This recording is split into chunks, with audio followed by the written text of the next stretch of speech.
আরজিকরের ঘটনার প্রতিবাদে মালদা মহিলা কলেজের পক্ষ থেকে প্রতিবাদ মিছিল বের করা হয়। এই মিছিল সারা শহর ঘুরে শহরের পোস্ট অফিস মোড়ে জমায়েত হয়ে আবার মহিলা কলেজে গিয়ে শেষ হয়।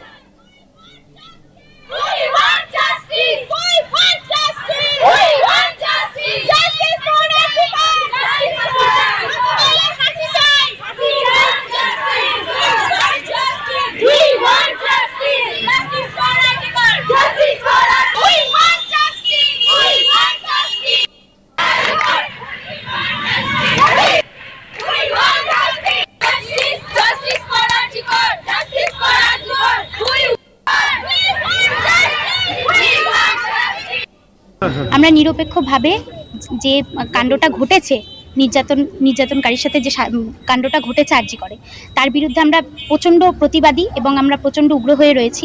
যতদিন না সে সুবিচার পাচ্ছে ততদিন অবধি আমরা আমাদের এই আন্দোলনটা চালিয়ে যাব। আমরা চাই যত তাড়াতাড়ি সম্ভব দোষীদের ধরা হোক, তাদের শাস্তি দেওয়া হোক, তাদের ফাঁসি দেওয়া হোক, এবং আমরা চাই যে মেয়েটি সুবিচার পাক। উনি একজন বিখ্যাত চিকিৎসক ছিলেন। এই পরিপ্রেক্ষিতে আমরা আন্দোলনটা আজকে চালাচ্ছি। আজকে থেকে শুরু হলো আমাদের আন্দোলন চলতে থাকবে যতদিন না সে সুবিচার পাচ্ছে। পৌলমী সিংহ।